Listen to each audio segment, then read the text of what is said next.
오늘은 정죄가 아닌 회복으로라는 제목으로 하나님의 말씀을 전하겠습니다. 우리 제목 같이 한번 읽어볼까요? 시작. 정죄가 아닌 회복으로. 여러분, 내가 실수했을 때 나를 가장 관대하게 대해주는 사람이 누구입니까? 여러분께서 실수했을 때 여러분 가장 그래도 관대하게 괜찮다고 이렇게 해주는 사람 누구예요? 엄마예요? 부부? 부부 안 그러던데, 부부는 안 그러던데요? 내가 실수했을 때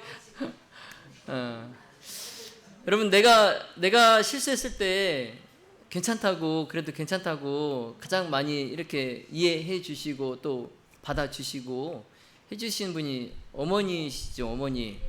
예, 어머니. 예. 근데 어머니보다도 더 나를 항상 받아주는 사람이 있어요. 아니, 하나님 말고요. 예, 누구냐면은, 내 자신이에요. 내 자신.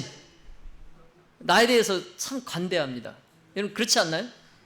여러분, 거울을 보고 한번 생각해 보세요. 여러분께서 뭐 잘못했을 때 나에 대해서 내가 용서를 잘 합니까? 못 합니까? 잘하죠? 예?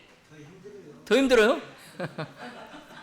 제 경험으로는 제가 잘못했을 때 항상 그냥 크게 뭐 없이 항상 넘어가고 그러거든요. 제 스스로. 예.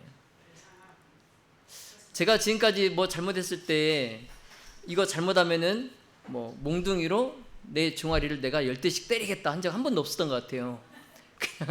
그냥 그때마다 넘어간 것 같아요. 뭐 사고를 쳐도 뭐 잘못을 해도. 나 항상 내 자신은 굉장히 관대한 것 같습니다. 세상은 그렇지 않죠. 세상은 내 잘못에 대해서 어떻게 합니까? 참 냉혹하죠. 그렇죠? 예. 근데 나는 내 자신에 대해서는 한없이 너그럽단 말이에요. 그래서 부작용이 있어요. 무슨 부작용이 있을까요? 내가 내 자신에 대해서 그렇게 한없이 너그럽고 관대할 때 부작용 뭘까요? 나는 개선되지 않는다. 나는 변화되지 않는다. 난 항상 그대로다. 아니면 그 상태에서 더 나빠지면 나빠졌지 더 좋아지진 않는다. 이런 부작용이 있어요. 그렇죠? 그러면 나 말고 나에게 너그럽고 기다려줄 수 있는 분 누굴까요? 아까 이제 어머니 말씀하셨는데, 예, 우리 예수님이시죠. 예. 예수님은 나를 언제나 용서하시고 참고 기다리십니다. 그렇지만 나 자신에 대한 나의 그 관용과는 달리 예수님의 관용은 나를 변화시키세요. 예. 어떻게 하신다고요?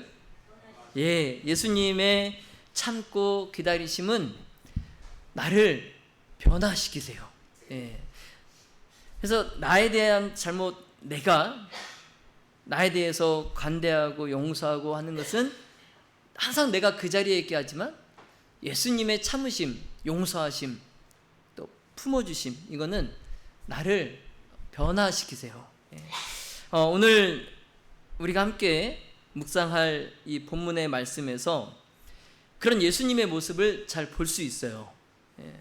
자, 죄 지은 여인을 정죄하지 않고 회복으로 대하신 예수님의 모습을 요한복음 8장 3절부터 11절의 말씀을 통해서 우리가 함께 보도록 하겠습니다. 요한복음 8장 3절부터 11절입니다. 서기관들과 바리새인들이 간음 중에 잡힌 여자를 끌고 와서 가운데에 세우고 예수께 말하되, 선생이여, 이 여자가 간음하다가 현장에서 잡혔나이다. 모세는 율법에 이러한 여자를 돌로 치라 명하였거니와 선생은 어떻게 말하겠나이까? 저희가 이렇게 말함은 고소할 조건을 얻고자 하여 예수를 시험하려 함이라. 예수께서 몸을 굽히사 손가락으로 땅에 쓰시니 저희가 묻기를 맞이 아니하는지라. 이에 일어나 가라사대 너희 중에 죄 없는 자가 먼저 돌로 치라 하시고 다시 몸을 굽히사 손가락으로 땅에 쓰시니 저희가 이 말씀을 듣고 양심의 가책을 받아 어른으로 시작하여 젊은이까지 하나씩 하나씩 나가고 오직 예수와 그 가운데 섰는 여자만 남았더라. 예수께서 일어나사 여자 외에 아무도 없는 것을 보시고 이르시되 여자여 너를 고소하던 그들이 어디 있느냐? 너를 정죄한 자가 없느냐? 대답하되 주여 없나이다. 예수께서 가라사대 나도 너를 정죄하지 아니하노니 가서 다시는 죄를 범치 말라 하시니라. 아멘. 우리 김영신 성도님 재판정에 이런 판사분이 계시면 얼마나 좋을까요? 예? 죄인이 법정에 섰는데 예? 그 참관하러 온 사람들의 죄를 막 이렇게 모니터에다가 다 막 이렇게 쓰시면서 여러분 중에 죄 없는 자가 먼저 이자를 치라 했는데 그 참관인들이 다 가요. 근데 둘만 남아요. 그러면서 이제 그 죄인에게 나도 너를 정죄하지 않으니 가서 다시는 죄를 범치 말라. 아, 참 유토피아. 근데 그 서 있는 사람이 흉악범이면 안 되겠지만 예, 생활 범죄형도 있잖아요. 예, 생활고에 이제 어쩔 수 없이 예수님께서 성전에 앉아서 백성들을 가르치셨어요. 근데 백성들을 가르치고 계실 때에 서기관들과 바리새인, 이런 서기관과 바리새인들은 어떤 사람들입니까? 종교 지도자들이에요. 그렇죠? 예, 종교 지도자들이에요. 예, 백성들의 어른입니다. 어른. 근데 그 어른들이 예수님을 함정에 빠뜨리려고 예수님 앞에 한 여자를 끌고 왔어요. 근데 갑자기 그 소란스럽고 거칠은 그 분위기 때문에 예수님께서 백성들을 가르치시는 일이 중단됐어요. 그러면서 이제 그 무리들이 서기관과 바리새인들이 아주 난폭한 큰 소리로 이 여자가 10계명의 7째 계명을 범한나이다 이렇게 비난하는 겁니다. 여러분 10계명의 7째 계명이 뭡니까? 뭐 하지 말라요? 간음하지 말라요. 근데 그 7째 계명을 범했다는 거예요. 그러면서 간음하다가 현장에서 붙잡아서 이 여인을 끌고 왔다는 거죠. 예, 예수님 앞에 끌고 왔다는 거예요. 근데 이 여인은 지금 보니까 겁과 두려움에 공포에 떨고 있어요. 예, 뭐 할까봐? 죽을까봐. 예, 죽을까봐. 그래서 그 무리들이 그 여인을 예수님 앞으로 팍 떠밀면서 겉으로는 이제 막 존경하는 척 하면서 예, 모세는 이런 여자를 돌로 치라 명했는데 자 선생은 어떻게 말하겠나이까? 이렇게 존경하는 척 하면서 예수님께 물은 거예요. 자 모세는 율법에 이런 여자는 돌로 쳐서 죽이라 했는데 자 선생은 이 여자를 어떻게 하겠습니까? 물은 거예요. 그래서 그들은 마치 율법의 정의를 바로 세우려고 하는 것처럼 보였어요. 율법의 정의를. 그렇지만 그들의 진짜 의도는 뭐예요? 예수님을 정죄하려는 계략, 음모예요. 예. 그래서 어떤 계략이 숨어 있냐면 예수님께서 그들의 질문에 어떠한 결정을, 어떠한 대답을 하시더라도 그들은 예수님을 고소할 방침이었어요. 예. 뭐 살리든 죽이든 어떤 대답을 해도 예수님을 뭐 하려고요? 예, 예수님을 고소하려고 그랬어요. 네. 자, 그래서 만약에 예수님께서 이 여인을 정죄하지 않는다면, 예? 용서하신다면 예수님은 누구의 율법을 무시하는 거예요? 네, 모세의 율법. 모세는 뭐라고 했는데? 이런 여자는 돌로 치라, 죽이라 그랬잖아요. 근데 예수님께서 이 여인을 정죄하지 않으면 모세의 율법을 멸시한다, 이런 비난을 받을 것입니다. 예수님을 그래서 고소할 거예요.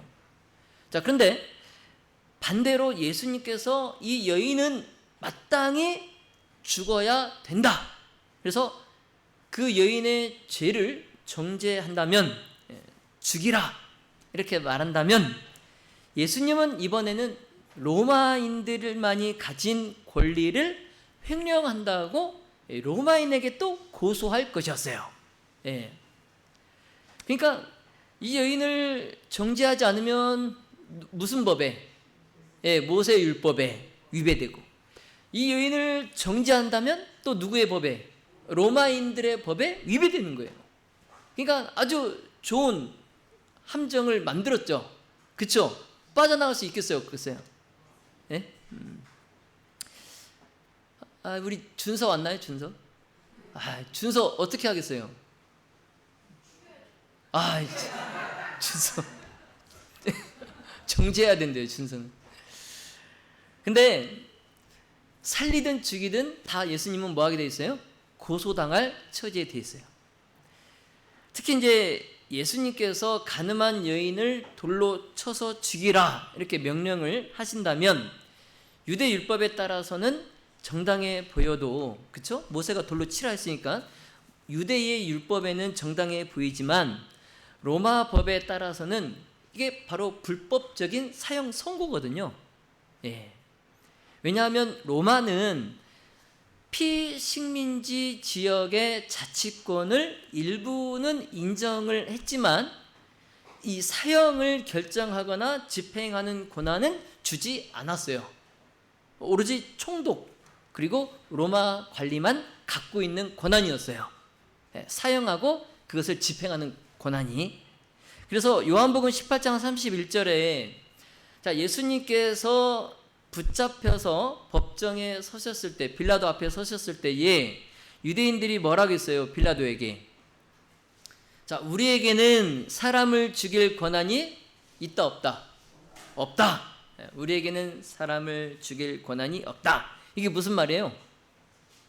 그러니까 그 로마인들의 그 권한, 그 법에 의하면 이 식민지의 이 사람들, 유대인들은 사형을 선고하거나 집행할 권한이 있다 없다? 없다. 그것을 지금 뭐 하는 거예요? 그걸 인정하는 거예요.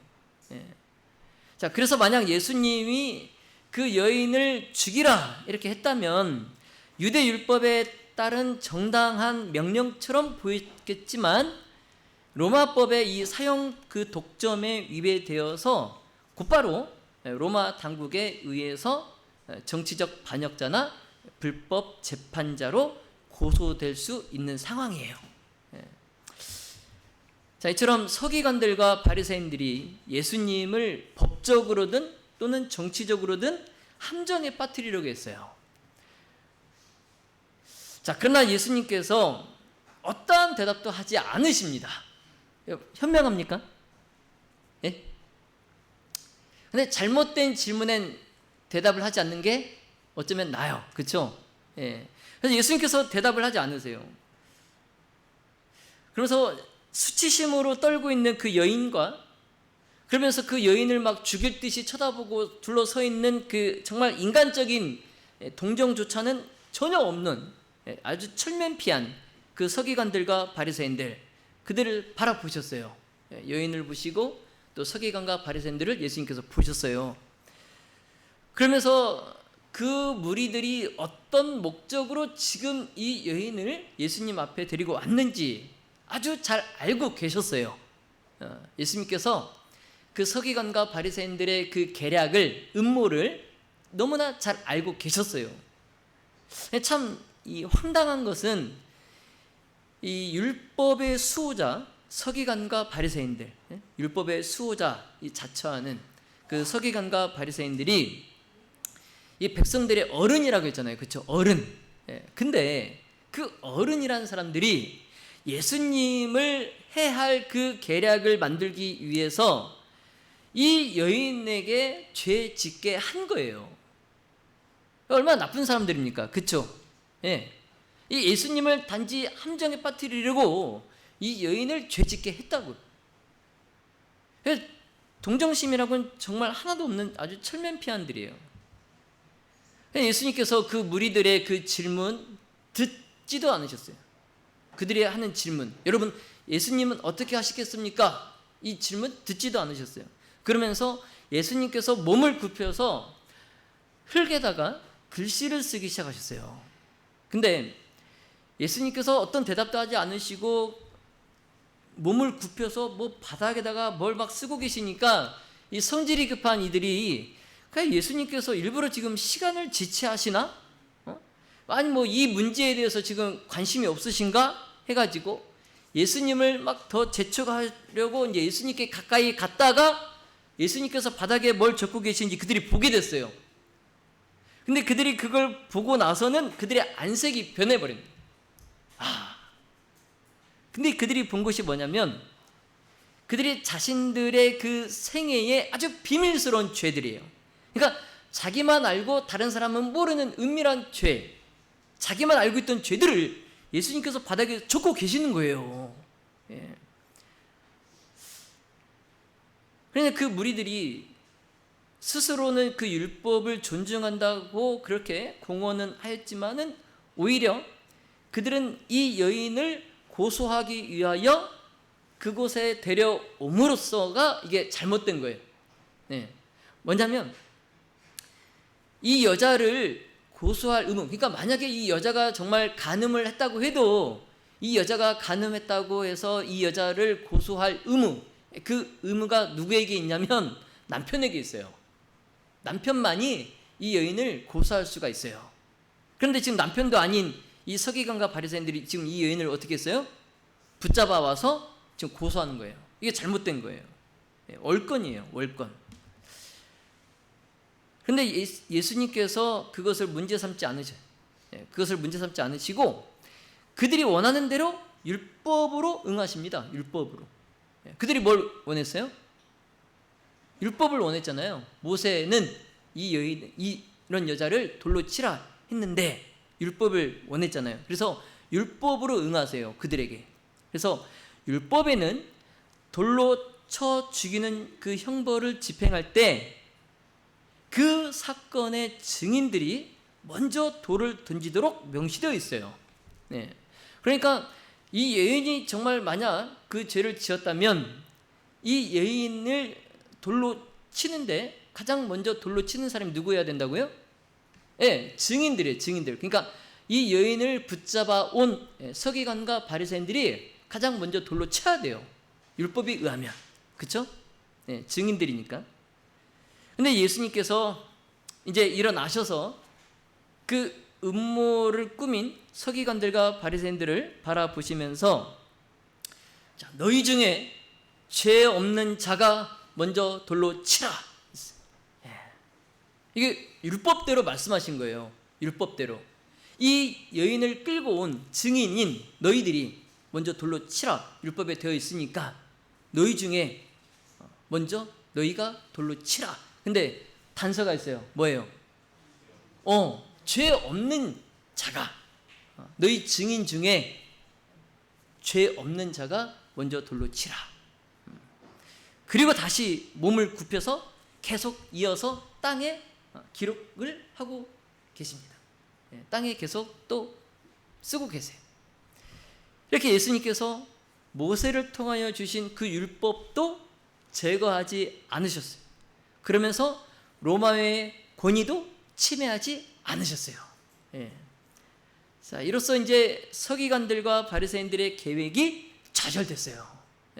그들은 지금 모여가지고 어떻게 하면 예수님을 빠져나갈 수 없게 우리가 완벽한 계략을 짤까 세울까 해서 잘됐다, 이거 완벽하다, 이거면 진짜 예수님이 빠져나갈 수가 없다 하고 그 계략을 꾸며가지고 왔는데 예수님께서 이걸 빠져나가시는 거예요.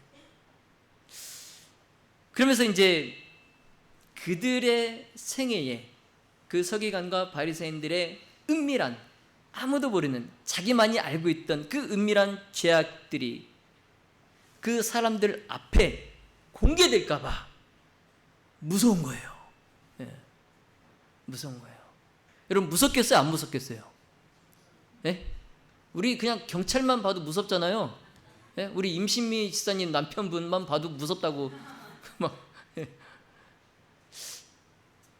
제가 예전에 말씀드렸죠. 재림연수원 갔는데 무당을 하시던 분이 이제 개종해가지고 우리 재림교인이 됐어요.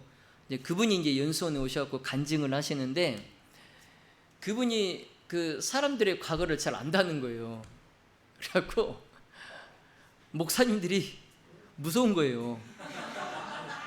괜히 나보고 옛날에 뭐 했죠? 막 이럴까봐 목사님들이 무서워가지고, 예, 진짜 무서워요. 내 과거를 아는 사람은요 무섭습니다. 예, 호환 마마보다 더 무서워요. 내 과거를 아는 사람. 예, 그래서 내가 어디 교회에 발령을 받아서 거기에 이제 부임해서 갔는데 내 고등학교 동창이 있다거나 뭐 내 친척에 누가 있다고 하면요 목회가 잘 안 됩니다. 내 과거를 너무 잘 알고 있기 때문에.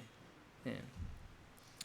근데 이 사람들이 지금 서기관과 바리새인들이 이 자기만 알고 있던 그 죄가 이 사람들 앞에 공개될까 봐 무서워서 한 사람 두 사람 말없이 그냥 그 현장을 도망치는 거예요. 그러니까 어두웠을 때 이제 불을 켜면 뭐가 막 사라집니까? 바퀴들이 막 사라지죠. 꼭 그렇게. 예. 지금 이 서기관과 바리새인들이 기세등등하게 있다가 바닥에 예수님께서 그들의 죄를 적으시니까 바퀴벌레처럼 다 도망가는 거예요. 그럼 이 여인이 두려워 떨면서 예수님께서 이제 선고를 내리시잖아요. 너희 중에 죄 없는 자가 먼저 돌로 치라, 딱 이렇게 하셨을 때에 이 여인은 이제 돌로 맞아 죽는 줄로만 알았어요. 자기가 내가 여기서 이제 돌로 맞아 죽는구나. 그래서 무서워서 감히 눈도 뜨지 못하고 고개를 숙인 채 자기의 그 죽을 운명만 기다리고 있다가, 근데 그 고발자들이, 자기를 끌고 온 사람들이 하나 둘씩 부끄러워하면서 막 그곳을 떠나는 것을 이제 보고 이 여인이 깜짝 놀래요. 예, 깜짝 놀래. 그래서 예수님께서 일어나셔서 여인을 보고 말씀하세요. 요한복음 8장 10절로 11절에 여자여 너를 고소하던 그들이 어디 있느냐? 너를 정죄한 자가 없느냐? 대답하되 주여 없나이다. 예수께서 가라사대 나도 너를 정죄하지 아니하노니 가서 다시는 죄를 범치 말라. 아멘. 네. 이 여인의 귀에 이제 나도 너를 정죄하지 아니하노니 가서 다시는 죄를 범하지 말라. 이 희망에 찬 그 말씀이 들렸어요. 이 여인이 예수님의 그 온정 있는 그 말씀에 아주 깊은 감동을 받습니다. 그리고 곧바로 예수님의 발 앞에 엎드려서 고마운 사랑의 마음으로 뜨거운 눈물을 흘리면서 자신의 죄를 예수님께 고백해요. 화입 부인은 예수님의 이 여인을 용서하신 그 행위에 대해서 이렇게 기록하고 있어요.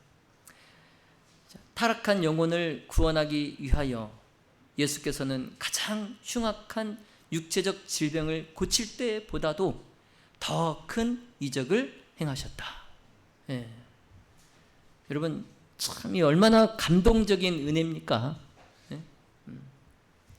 예수님께서 죄 지은 영혼을 구원하실 때 그때는 그 어느 때보다도 가장 큰 이적을 행하셨다는 거예요. 심지어 앞을 보지 못하는 사람의 눈을 뜨게 한다거나 태어나서 한 번도 걷지 못한 사람을 걷게 한다거나 흉악한 귀신이 들린 사람에게서 귀신을 쫓아낼 때보다도 더 큰 이적을 행하셨다는 거예요. 뭐 하실 때? 뭐 하실 때요? 죄 지은 영혼을, 타락한 영혼을 구원하실 때. 여러분 우리도 이랬으면 좋겠습니다. 예? 우리도 이랬으면 좋겠어요. 예수님은 지금 영원한 죽음에 이르는 영적 질병을 고치신 겁니다. 그리고 어떻게 됐어요?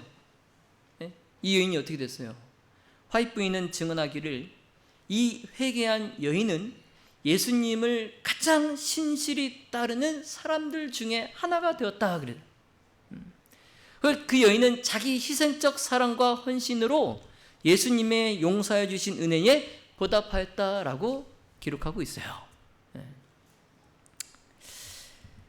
여러분, 예수님께서는 죄를 가볍게 하시거나 또 죄책감을 경감시키지 않으시는 동시에 정죄하려 하지 않으시고 구원하려고 노력하십니다. 여러분, 이게 쉬운 것 같지만 쉽지 않아요. 생각해 보세요. 자, 죄는 있어요. 죄는 지었어요. 죄가 있어요. 근데 그 죄를 무시할 수는 없어요. 그리고 그 죄를 가볍게 할 수도 없어요. 그렇지만 그 죄를 지은 사람은 또 기회를 줘야 돼요. 용서를 해야 돼요. 여러분, 이게 쉽습니까? 어렵습니까? 쉬워요? 어려워요? 어려워요. 그래서 예수님께서 그 죄인을 대하실 때에 흉악한 질병에 걸린 사람에게 행하셨던 그 이적보다 더 큰 이적을 행하시는 이유가 그래서 그래요. 죄를 가볍게 하시지도 않고 죄를 무시하시지도 않으면서 그 죄인을 용서하셔야 돼요. 여러분, 세상은 어떻습니까? 세상은 그 붙잡혀온 여인에게 멸시와 조롱만 줬어요. 멸시와 조롱만 줬어요. 아마 제사장에게 이 여인이 끌려갔다면, 이 제사장, 성전에 제사장에게 이 여인이 끌려갔다면 어떻게 됐을까요? 돌로 맞아 죽었겠죠. 그러나 무죄하신 예수님께서, 죄가 없으신 예수님께서 죄인의 연약함을 동정하시고 그녀에게 구원의 손길을 뻗치셨습니다.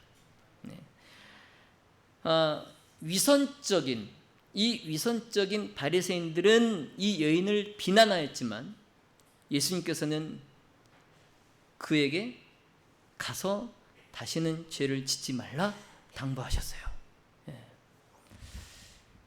자, 이제 말씀을 정리하겠습니다. 오늘 주신 말씀 앞에서 우리는 우리 자신에게 스스로 자문해 봐야 돼요. 자, 나는 정죄하는 무리인가?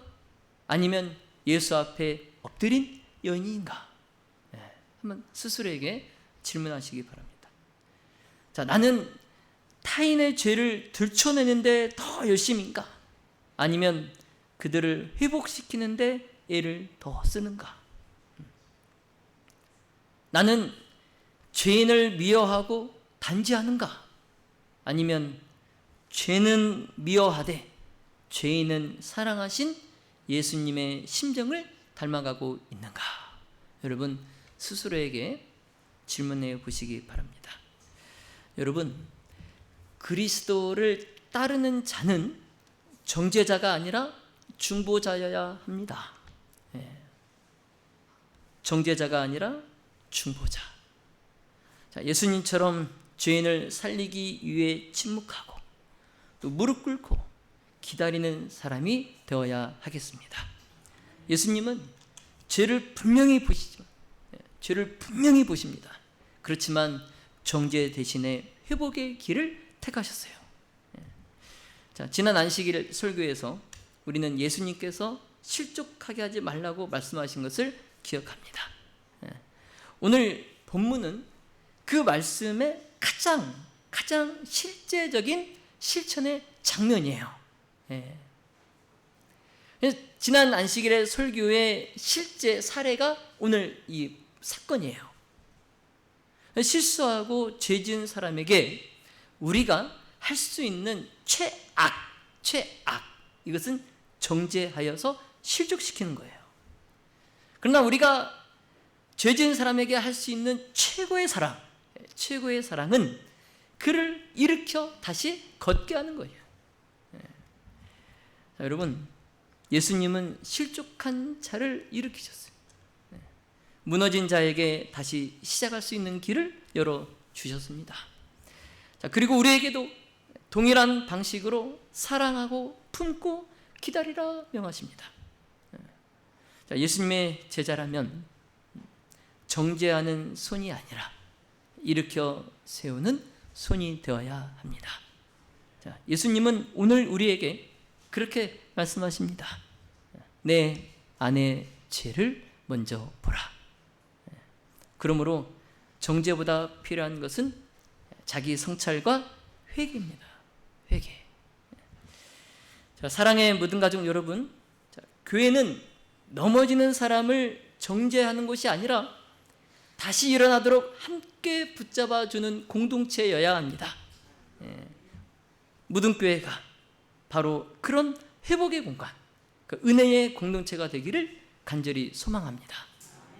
사람들은 죄는 사랑하면서도 죄인은 미워합니다.